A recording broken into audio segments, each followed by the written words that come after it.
হযরত মুসা আলাইহিস সালাম একদিন আল্লাহর কাছে জিজ্ঞেস করলেন, হে প্রভু, আমার অনুসারীদের মধ্যে কে সবচেয়ে বড় পাপী? আল্লাহর উত্তর, যে ব্যক্তি সর্বপ্রথম এই পথ অতিক্রম করবে সেই তোমার অনুসারীদের মধ্যে সবচেয়ে বড় পাপী। আল্লাহর কথা অনুযায়ী হযরত মুসা আলাইহিস সালাম বসে দেখছেন। কিছুক্ষণ পরে দেখলেন এক ব্যক্তি ছোট একটি ছেলেকে কোলে করে পথ অতিক্রম করছে। হযরত মুসা আলাইহিস সালাম বুঝে ফেললেন সেই সবচেয়ে বড় পাপী। হযরত মুসা আলাইহিস সালাম আল্লাহকে বললেন, হে প্রভু, আমাকে এখন সবচেয়ে নেকি মানুষটিকে দেখান।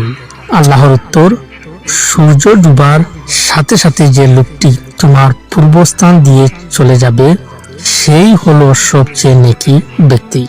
মুসা আলাইহিস সালাম সূর্য ডুবার বেশ আগে থেকে বসে রইলেন। যে সূর্য ডুবেছিল দেখলেন সে সকালের ওই ব্যক্তি ছোট ছেলেকে কোলে করে ফিরে যাচ্ছে। মুসা আলাইহিস সালাম আতঙ্ক হয়ে আল্লাহকে জিজ্ঞেস করলেন, হে প্রভু, একই ব্যক্তি মহাপাপী এবং নেকি? আল্লাহ তাআলা বললেন, হে মুসা, সকালে যখন এই ব্যক্তি ছেলেকে সাথে নিয়ে তোমাকে অতিক্রম করে জঙ্গলে প্রবেশ করলো, তখন কুলের ছেলেটি বাবাকে প্রশ্ন করেছে, বাবা, পাহাড় থেকে বড় কি কোনো কিছু আছে? বাবা বলল, আছে, এই যে এই আকাশ।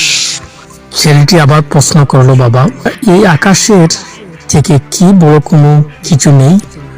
সেই ব্যক্তি বলল, হ্যাঁ বাবা, আছে, আমার পাপ এই আকাশের থেকেও বড়। ছেলে বাবার এই উত্তর শুনে বলল, বাবা, তোমার পাপ থেকে কি বড় কোনো কিছু আছে? তখন বাবাটি চিৎকার দিয়ে ছেলেকে জড়িয়ে ধরে কাঁদতে কাঁদতে বলল, আমার পাপ থেকে অনেক অনেক বড় আমাদের আল্লাহর রহমত।